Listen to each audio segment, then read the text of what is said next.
Lámpara es tu palabra para mis pasos, luz en mi sendero. Lámpara es tu palabra para mis pasos.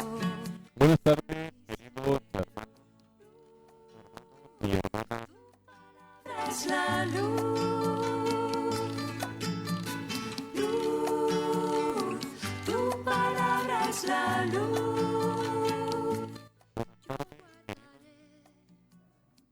Tus justos mandamientos. Hermanos y hermanas oyentes de Radio Anglicana, la radio de la Iglesia, bienvenidos a esta emisión de su programa La Palabra. Hoy aquí solucionando rápidamente un pequeño fallo técnico, pero ha sido rápido. Gracias por acompañarnos, por estar pendientes de su espacio aquí en Radio Anglicana, la radio de la Iglesia. Como siempre, saludamos a nuestros oyentes y antes que nada nos ponemos en las manos de Dios. Bienvenido, reverendo, y después del saludo, pues oramos. Un saludo a todos vosotros, tanto a los que estáis ahí bregando con la técnica en el estudio, como a nuestros amigos que están al otro lado, digamos, de las pantallas, al otro lado de los aparatos que nos están escuchando. Vamos a dar gracias a Dios en primer lugar y iniciamos hoy nuestro programa. Te damos gracias, Padre nuestro, por tu bondad y tu gran misericordia para con nosotros. Gracias, Señor, porque en medio de un mundo turbulento como es el nuestro, tú permites que nosotros seamos en estos momentos, a pesar de nuestra pequeñez y a pesar de la escasez muchas veces de nuestros medios, que seamos transmisores de tu palabra y sobre todo, Señor, lo que queremos es transmitir esperanza para la gente que no la tiene. Nuestra oración va en esta tarde de forma muy especial con todos nuestros hermanos que en un país como los Estados Unidos están luchando a brazo partido para impedir que muchas familias sean injustamente arrojadas de sus hogares. Te pedimos, Señor, que tú bendigas a nuestros hermanos allí, que tú les des mucha fuerza y mucho ánimo y que también hoy este programa que vaya especialmente dedicado a ellos. En el nombre del Padre, del Hijo y del Espíritu Santo. Amén. Amén, amén. Tu palabra es la luz. Así es, y también oramos por esas personas que alzan la voz enfrentándose a lo que se tengan que enfrentar, siempre a favor de los más desfavorecidos, que hacen de profetas, alzándose en favor de aquellos que realmente lo necesitan. Nos unimos a ellos en oración y también a los que más lo necesitan. Vamos, como siempre, saludamos a nuestros queridos hermanos que nos escuchan a través de la transmisión de Radio Anglicana, tanto en las aplicaciones móviles como aquellos que también nos ven y nos escuchan a través de la transmisión de vídeo de Radio Anglicana en las distintas plataformas que retransmiten nuestra señal, tanto nuestra página web de radioanglicana.es, nuestra página de Facebook de Radio Anglicana y también nuestro canal de vídeo de transmisión continua en calidad de vídeo en kick.com/radioanglicana y también a todos aquellos que retransmiten la señal y los grupos que retransmiten nuestra señal. Gracias por acompañarnos y como hemos estado en los programas anteriores, continuamos con las reflexiones en torno a la primera epístola de Pablo a los Corintios. Continuamos con las reflexiones de Primera de Corintios y en esta ocasión nuestro tema es otras respuestas del apóstol Pablo a preguntas formuladas por los corintios. Usaremos de referencia Primera de Corintios capítulo 7 versículo del 1 hasta el capítulo 11 versículo 1. Abarcaremos esos capítulos en nuestro tema de hoy. Otras respuestas que da el apóstol Pablo a preguntas formuladas por los corintios. Ese es nuestro tema de hoy. Mi vida, Señor. El canal de WhatsApp está abierto para aquellos que deseen enviar sus comentarios, sus preguntas o sus aportaciones. Recuerden el 698-680696. Anteponiendo el signo positivo con el número 34 a este mismo número, si nos escriben fuera de España. Mi sendero, lámpara es tu palabra para mis pasos. paso, luz en mi sendero. Luz, tu palabra es la luz. Bueno, Juan Mari, en estos capítulos del 7 hasta el 11, del capítulo 7, versículo 1 hasta el capítulo 11, versículo 1, nos encontramos con una serie de preguntas que formularon a Pablo los corintios sobre cosas y asuntos precisos y concisos. ¿A qué se debe esto? ¿Por qué sucede esto, Juan Mari? Muy probablemente por 3 razones. Por 3 razones, seguro que muchas más, pero que se nos ocurren ahora 3. Mira, en primer lugar, la más sencilla de todas, pues porque estas preguntas que formulan los creyentes de Corinto al apóstol San Pablo se referían a cuestiones que en aquel momento eran, como se diría, de rabiosa actualidad, ¿no? O cuestiones candentes para lo que era la vida de la Iglesia, y no encontraban quien les pudiera responder con cierto criterio y sobre todo con autoridad.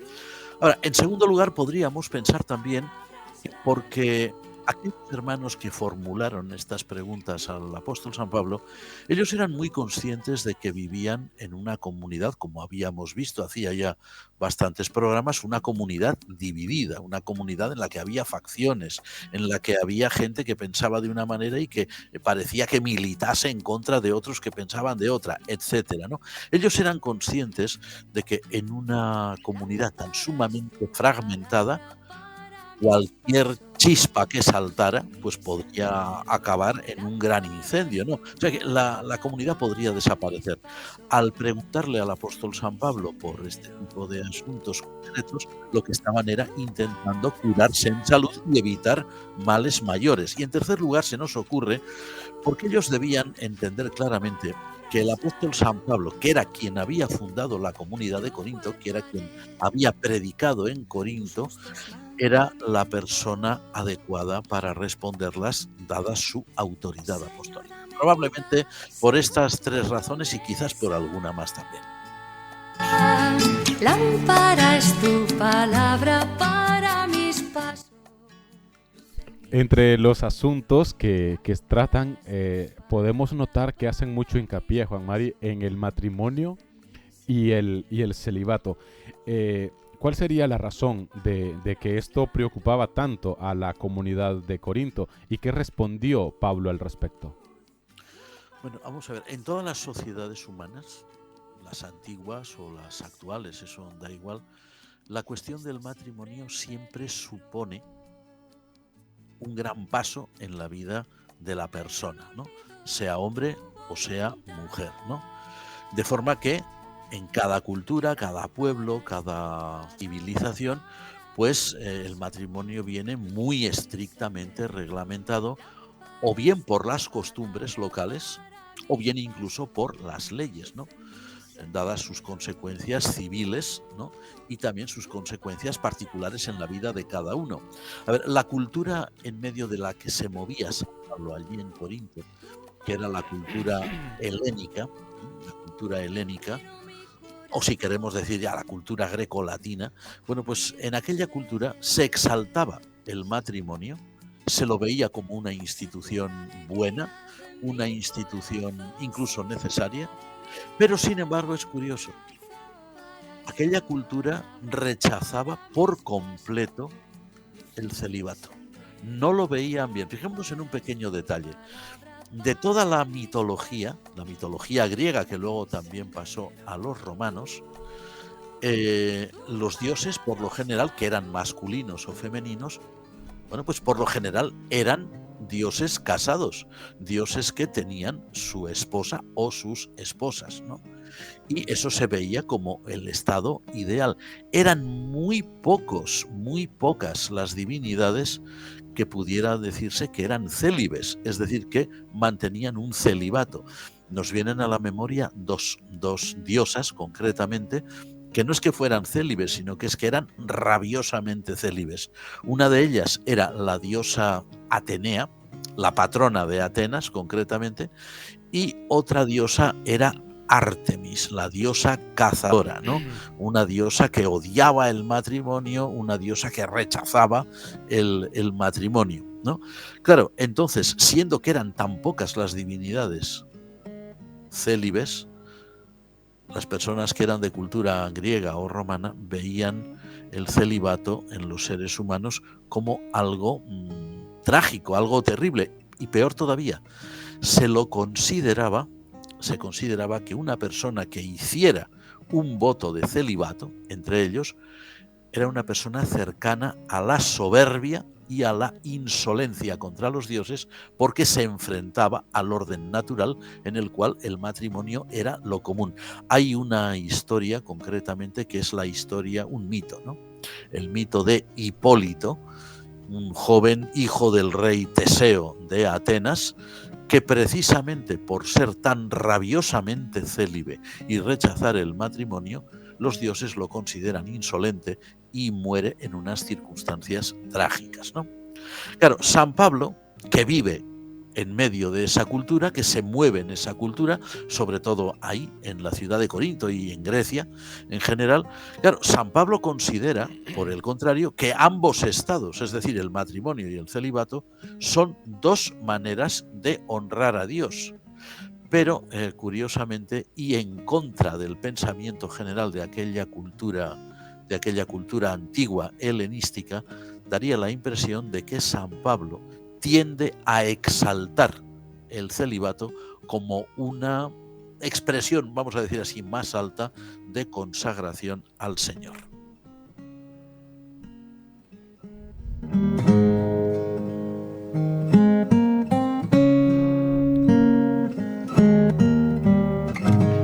Ya has adelantado un poco, Juan Mari, lo que viene, y eso también motiva la siguiente pregunta. Da la impresión, así como tú has dicho, da la impresión en según qué escritos que encontramos en el Nuevo Testamento, primeramente en el Evangelio según San Mateo, dicho por nuestro Señor, pero luego más ampliado por el apóstol Pablo en esta epístola que hoy tratamos, en el que se ve, o al menos como te digo, da la impresión que el apóstol Pablo exalta el celibato por encima incluso del matrimonio. Teniendo esto en cuenta, la pregunta sería ¿a qué se debe esto, ¿no? A esta aparente exaltación del celibato sobre el matrimonio? Y luego la siguiente pregunta es ¿cuál es la consideración que tenía el apóstol Pablo en referencia al matrimonio? Bueno, vamos a empezar por la segunda, vamos a ver, para ir despejando el camino, ¿verdad? A ver, San Pablo no veía, por supuesto, el matrimonio ni como algo sucio, ni como algo impuro, ni como algo negativo. Por supuesto que no, jamás hubiera sido San Pablo un apóstol de nuestro Señor Jesucristo si hubiera enseñado una aberración así, ¿no? Lo que ocurre es que San Pablo entiende el celibato como un estado superior al matrimonio en un sentido. En el sentido de que la persona que es célibe dispone, la persona que es creyente, cristiana evidentemente y célibe, dispone de todo su tiempo para consagrarlo al servicio de Dios y que no está atado a asuntos domésticos, ¿no? Como ha de hacer la persona casada, ¿no? Ahora, también San Pablo, y esto es muy importante, que a veces esto no se tiene demasiado en cuenta, al tratar este tema, distingue muy bien entre lo que es un mandato divino y lo que son sus propias opiniones personales sobre el asunto. San Pablo deja entender claramente que él piensa que la persona célibe puede rendir un mejor servicio a Dios. Pero dice, eso no es un mandato del Señor, ¿eh? Digo yo, dice, no el Señor. Es decir, San Pablo no se va a oponer jamás a la realidad del matrimonio como un estado completamente normal en la vida humana. Solo que él va a exaltar el celibato en este sentido, en el sentido de un mayor servicio a Dios. A ver, ejemplos en las Escrituras, aunque no son muchos, están ahí. El propio Pablo, parece ser que en el momento en que escribe en que escribe sus epístolas, él no tiene cónyuge, no tiene esposa. Hay quien dice que es porque era en realidad viudo. Él no dice nunca que sea viudo, pero bueno, pero hay quien lo entiende así. El propio Señor Jesús era célibe. Era célibe. El profeta Jeremías era célibe. Y alguna otra figura destacada del Antiguo Testamento también, como los profetas Elías, Eliseo, también daban a entender, o se da a entender, que eran célibes. Y evidentemente su servicio a Dios era, pues como se suele decir, 24 horas sobre 24. Es en este sentido, sin duda, que el apóstol San Pablo exalta el celibato, pero la recomendación que él da incluso para algunos padres de que a sus hijas, habla de las hijas concretamente, las hijas mujeres, ¿no? Que si es posible que no las casen, o sea, para que se puedan consagrar más al Señor. Eso hay que entenderlo pues en el contexto de aquella época, ¿no? Y en ese pensamiento que él tiene de que es un servicio más a tiempo completo para el Señor. Ahora también lo dice el apóstol, claro, ¿eh?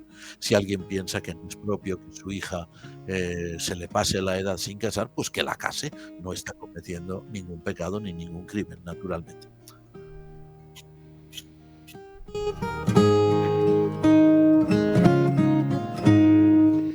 Teniendo en cuenta esto, Juan Mari, y recordando aquellas palabras que dijo nuestro Señor Jesucristo en el capítulo 19, según San Mateo, del 7 en adelante, donde estaban hablando del matrimonio y del divorcio, en el que decía nuestro Señor que si alguien da acta de divorcio, excepto por fornicación, decía, y se casaba con otra, pues cometía adulterio. Ahí daba a entender como si se podía hasta cierto punto permitir en según qué circunstancias el divorcio, según piensan algunos. A tu criterio, según lo que leemos en esta epístola de Pablo, ¿cuál sería el punto de vista del apóstol acerca del divorcio, Juan María? Bueno, está claro que para el apóstol San Pablo, y en eso, como tú dices muy bien, sigue la línea general del pensamiento de nuestro Señor, el divorcio no es un bien en sí mismo, ¿no? A ver, las leyes greco-romanas contemplaban el divorcio, claramente, lo mismo que incluso las leyes judías, ¿no? Pero el apóstol, incidiendo en las palabras del Señor Jesús, el apóstol indica que el divorcio no es el ideal. No es el ideal para la vida de nadie, ¿no? Claro, nosotros hoy podemos entenderlo pues a nuestro estilo, pero no tenemos que olvidar que la institución del divorcio que conoce el Nuevo Testamento, tanto desde el punto de vista de los judíos como desde el punto de vista de los griegos y de los romanos, ese divorcio de aquella época no es el de nuestros tiempos actuales.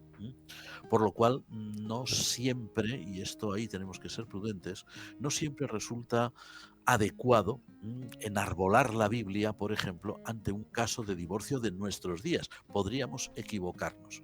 Ahora, lo que sí es un principio general es que está claro que el divorcio, tal como lo entiende San Pablo, tal como lo entiende el Señor Jesús, no es el ideal de la vida de una persona.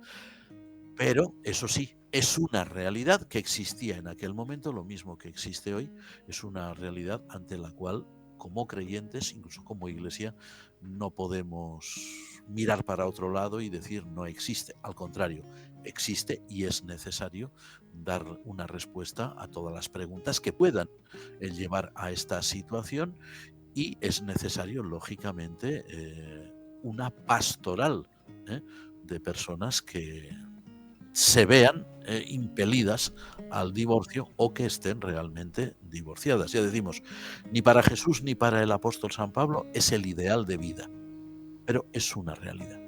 Lo era en aquel momento, lo es hoy, y es una realidad a la que hay que hacerle frente.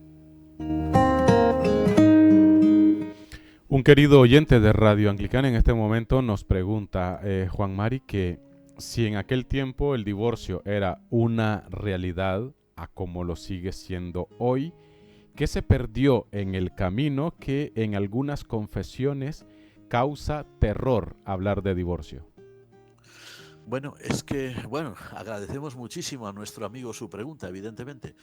Y bueno, y le agradecemos también que nos ayude a hacer el programa, como siempre decimos, ¿eh? No habría programa si no estuvieran ahí nuestros amigos oyentes. Bueno, la cuestión es que hay en ciertos sectores del mundo religioso cristiano de nuestros días, pues se ha llegado realmente a un extremo en el planteamiento de esta y de otras muchas cuestiones, y concretamente en ciertos ámbitos muy apegados a la lectura de las Sagradas Escrituras, a una total incomprensión de lo que era la institución del divorcio, porque lo era en la ley judía o en las leyes greco-romanas, ¿no? De forma que a veces se ha querido, pues como decimos, ¿no?, cometer el error de traer a nuestra época contemporánea situaciones y condiciones que se daban en la antigua y que no eran iguales. De ahí que este tipo de ámbitos cristianos o este tipo de grupos cristianos pues vean el divorcio como una cosa monstruosa, y que incluso, por desgracia, en algún tipo de congregaciones de estas hemos conocido alguna, pues incluso se llegue a penalizar muy duramente a la persona que se ha visto a veces forzada a un divorcio que no quería, y que se la llegue a castigar, se la llegue a estigmatizar. Es una verdadera... ¿Qué se ha perdido por el camino? Desgraciadamente se ha perdido el concepto de la caridad cristiana, el concepto del amor cristiano, que tiene que estar por encima de situaciones que no son ideales y que tiene que mostrar siempre compasión y diálogo con la persona que sufre, nunca de entrada un rechazo total, o como hemos conocido algún caso realmente lastimoso en que se le exigía a una persona divorciada que no deseaba el divorcio, lo deseaba la otra parte, que delante de toda su congregación pidiera perdón por ese gran pecado cuando no tenía esta persona la culpa. Es una falta total de caridad y eso no debiera ser tolerable en un ambiente cristiano. El divorcio existe, las leyes civiles en nuestra época y en la época antigua, las leyes civiles lo contemplan como una solución a ciertos problemas. A ver, tampoco lo propugnan diciendo todo el mundo se tiene que divorciar, no, pero lo que están diciendo es si alguien vive tal o cual situación, tiene la posibilidad de liberarse de un peso terrible, pues acogiéndose a una ley de divorcio, ¿no? Pero todos entendemos, se entendía en la antigüedad, lo entendían los paganos griegos y romanos, lo entendían los judíos, lo entendió el Señor Jesús, lo entendía San Pablo y los apóstoles, y la Iglesia antigua entendían que eso no es lo ideal, pero desgraciadamente muchas veces es una solución ante males mayores. Como decía San Agustín, en todas las cosas caridad, que es lo que nos va a ayudar a, no solamente en esta situación, sino en otras muchas, nos va a ayudar a ser realmente, a actuar realmente como lo que se supone que somos.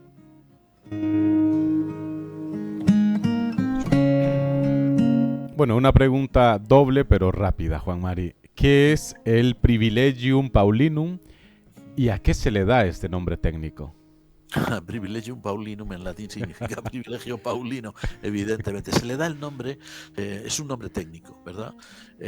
A unas palabras que dice San Pablo en estos capítulos que estamos reflexionando, que se refieren a un caso,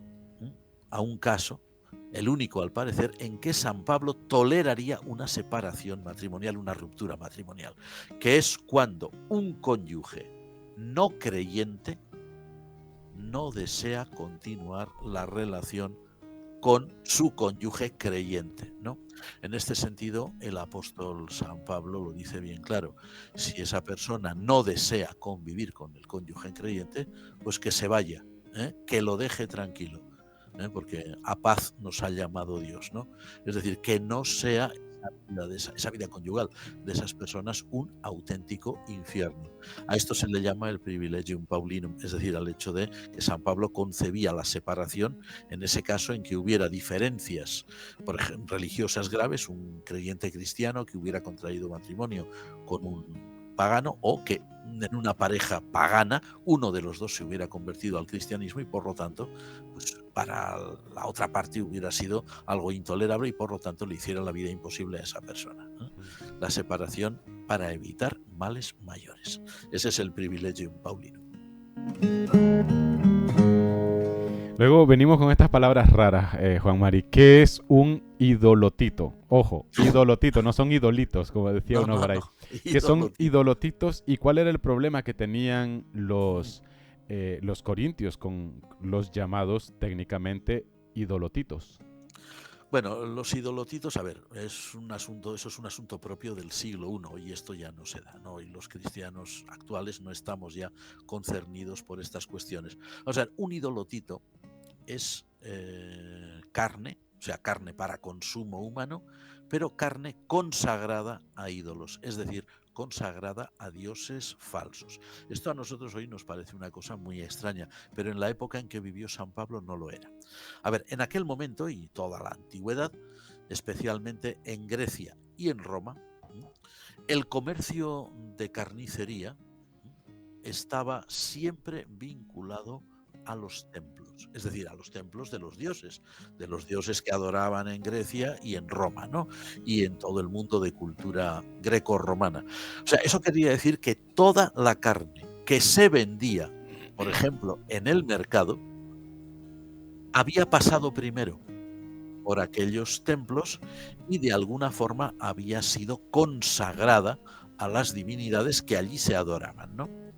Claro, de ahí que para algunos cristianos, corintios, por ejemplo, que habían sido previamente paganos y que estaban acostumbrados a esta práctica, o sea, saber que cuando iban a comprar carne al mercado, esa carne había sido ofrecida en alguno de los templos que tenían allí, claro, pues a ellos les creaba, a algunos de ellos, ¿no? A algunos de los corintios, les creaba un problema de conciencia, ¿no?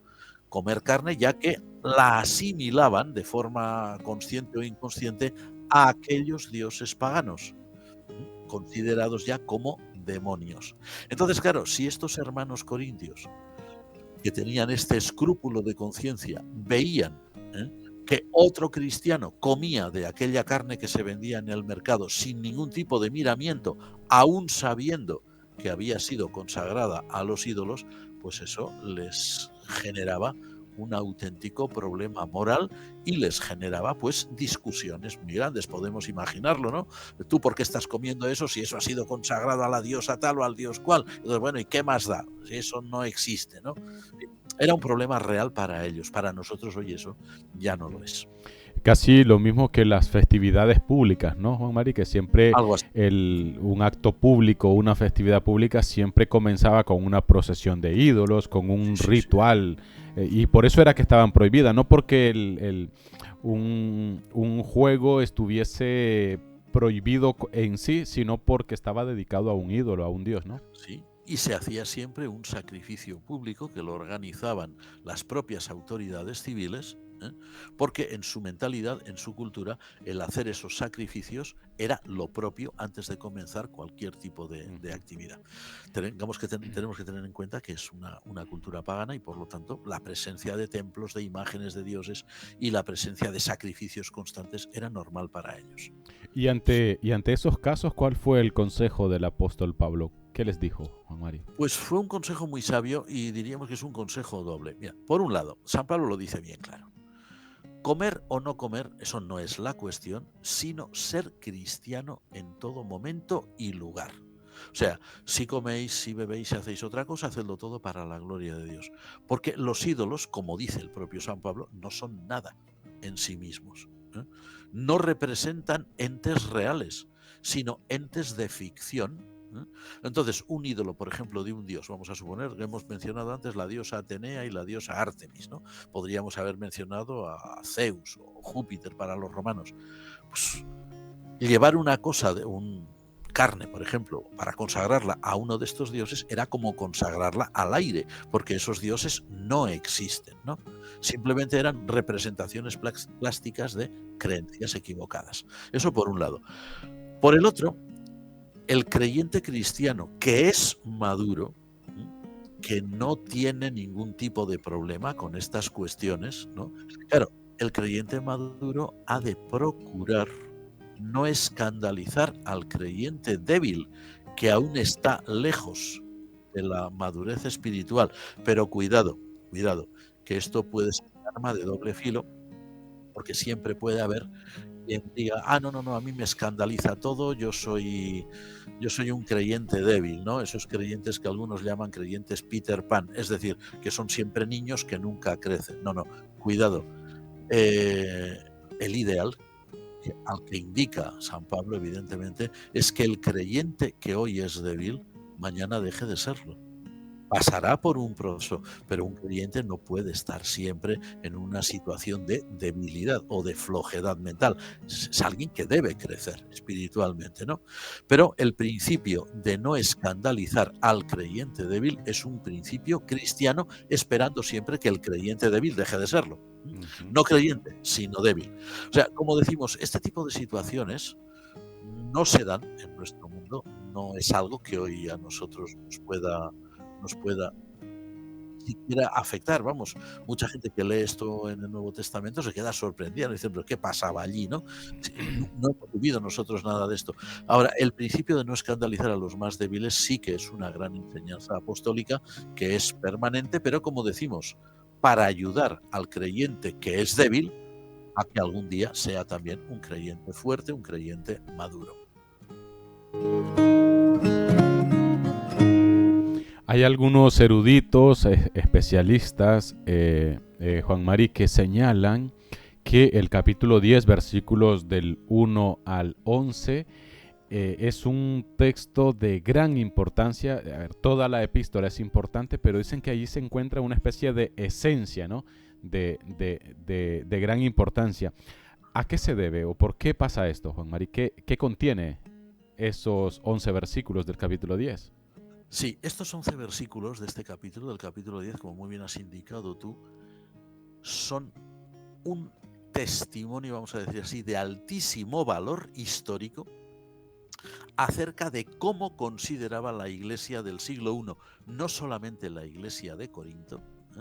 La Iglesia de Corinto es un reflejo de las enseñanzas de todas las demás iglesias apostólicas, de cómo consideraba, de cómo entendía la Iglesia cristiana del siglo I las narraciones del Antiguo Testamento, ¿no? Por decir así, la historia sagrada que se contiene en el Antiguo Testamento, que como sabemos, pues se trata evidentemente de lo que se llama una historia de salvación, historia salutis, dicen en latín, que es una forma muy técnica también, ¿no?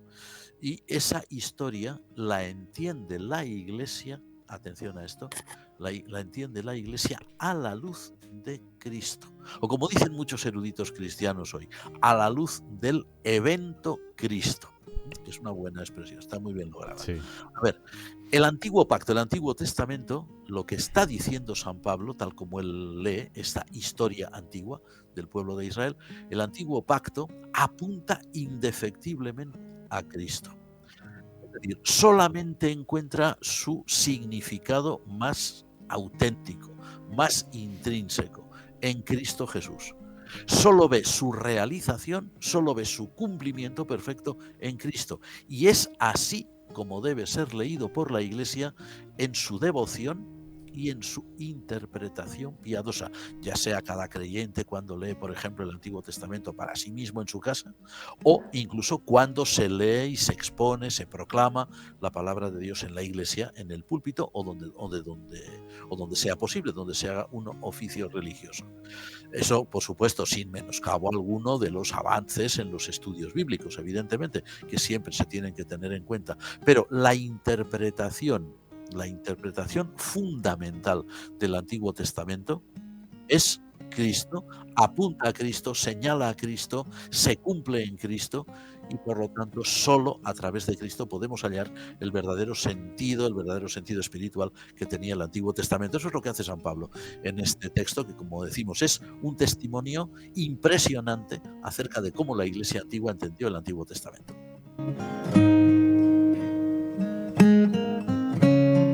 Recuerdo que en homilética, Juan Mari, una de las recomendaciones que daba uno de los profesores decía pues que a la hora de preparar un sermón se debía de evitar el ponerse uno como ejemplo y tenía que tener mucho cuidado si ponía a alguna persona de las que estaban allí o narrabas alguna situación de alguno de los que estaban presentes como ejemplo en el momento de la predicación.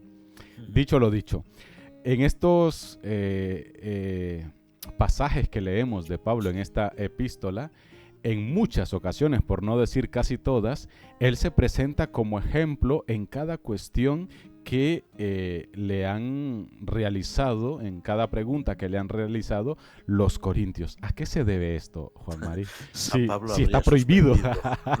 Habría suspendido los exámenes de homilética sí, que se hacen hoy en muchos seminarios, ¿no? Total. Evidentemente.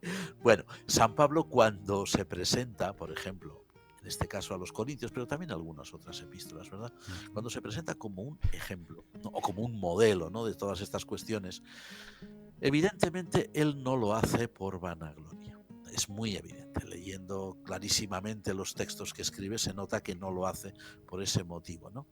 Sino porque él entiende claramente que su vida de total y absoluta consagración a los designios de Dios, o sea, a la predicación del Evangelio a todas las naciones, incluso renunciando él mismo a lo que podría considerarse como un derecho apostólico, le da autoridad para poder decir, esto lo tenéis que hacer así, como lo hago yo, ¿no? Pero no es por decir, como yo soy el centro del universo, fijaos en mí, no, sino como Cristo, lo que yo predico, enseña esto, mirad cómo lo estoy haciendo yo y hacedlo igual, ¿no? A ver, San Pablo no condena ni mucho menos, vamos, lejos de él, ¿no? A los otros apóstoles que eran compañeros de ministerio, pero que sí hacían uso de ciertos derechos, ¿no?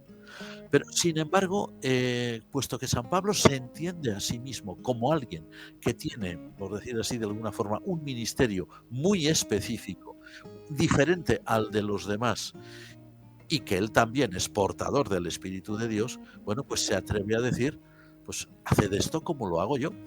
Pero no porque sea yo el origen de todo eso, sino porque es Cristo el Señor y mirad cómo se obedece a Cristo, pues lo mismo que le obedezco yo, obedece el de vosotros, ¿no? Ahora, esto lógicamente ninguno de nosotros hoy se atrevería a hacerlo, lógicamente, ¿no? No somos el apóstol San Pablo y no somos apóstoles, somos siervos de otra manera. Y en el seminario todos reprobados, como lo hicieron. Sí, lógicamente.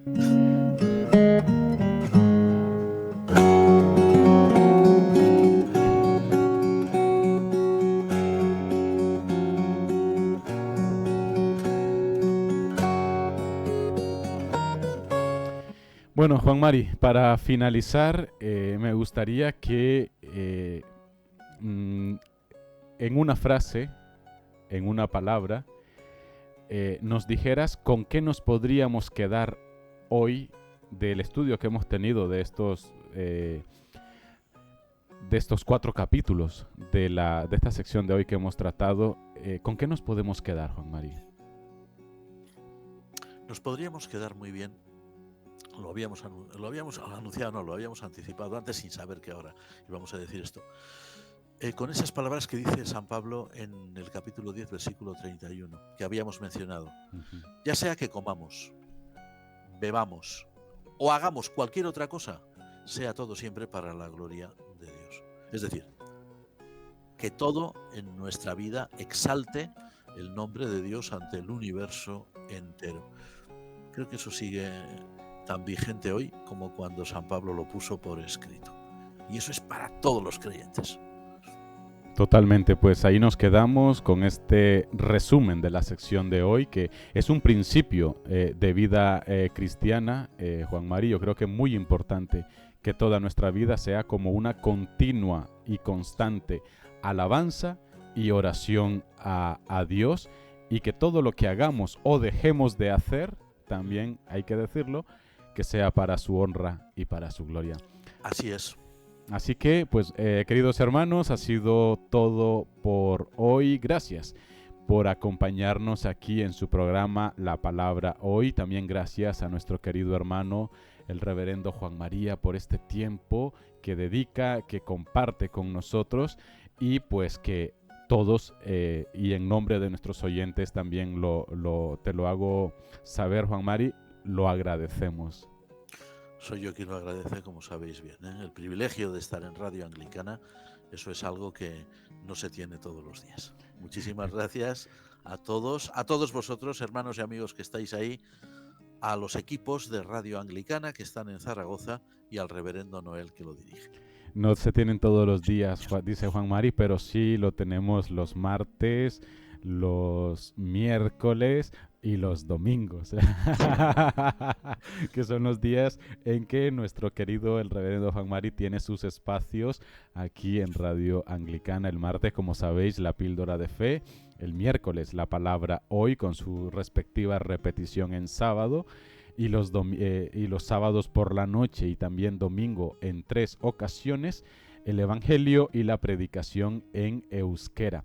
Así que no son todos los días en Radio Anglicana, pero ya tenemos 3, Juan María. Pues mira, como decimos en nuestra lengua vasca, jainkoari eskerrak. Gracias a Dios. Amén, amén. Así que gracias, queridos hermanos, queridos oyentes, por este tiempo que habéis compartido con nosotros. Gracias también por vuestros mensajes que también nos alegran el alma. Recibir sus saludos, recibir sus reportes de sintonía de distintas partes del mundo, de distintas partes también del territorio nacional. Gracias a todos los que nos lo hacen saber a nuestro número de WhatsApp. Gracias también a aquellos otros que son fieles oyentes del programa, pero no lo reportan así vía WhatsApp, pero sabemos que estáis allí porque en el ranking y en el balance vemos las personas que están conectadas a Radio Anglicana en las aplicaciones y en la página web, sin contabilizar a los que nos ven en las retransmisiones de las redes y los que nos ven en el canal de Telegram, en el canal de kit.com y en los distintos grupos. Esos no se contabilizan en el ranking del transmisor de la radio, solamente las aplicaciones y la página web, y hemos llegado a tener hasta 7,000 oyentes en las aplicaciones, así que muchísimas gracias. También yo creo que hasta cierto punto en la radio, si nos escribieran las 7,000 personas, Juan Mari, cuando estamos emitiendo estaríamos desbordados. Así que el programa duraría 24 horas. Total. Así que el Señor sabe por qué no todos reportan la sintonía. Bueno, queridos hermanos, después de estos momentos de gracia, más que, como siempre, agradecerles. Recordarles que en aproximadamente 20 minutos tendrán disponible la grabación de este espacio en nuestro canal de YouTube, donde tienen también el acceso a todos los programas anteriores de esta misma sección de Primera de Corintios. Y pues, si Dios así lo permite, dentro de 8 días nos volvemos a encontrar el próximo miércoles para que continuemos con estas reflexiones en torno a esta primera epístola a los Corintios. Gracias por la compañía y nos encontramos dentro de 8 días, si Dios así lo permite. Alabado sea Jesucristo. Amén. Amén.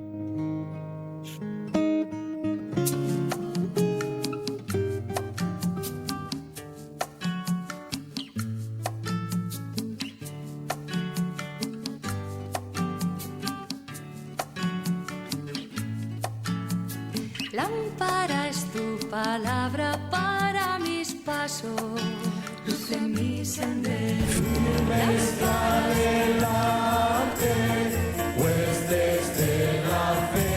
Usted está en sintonía de Radio Anglicana, transmitiendo vía internet en www.radioanglicana.es. También puede escucharnos en su dispositivo móvil, descargando nuestra aplicación para Android e iOS.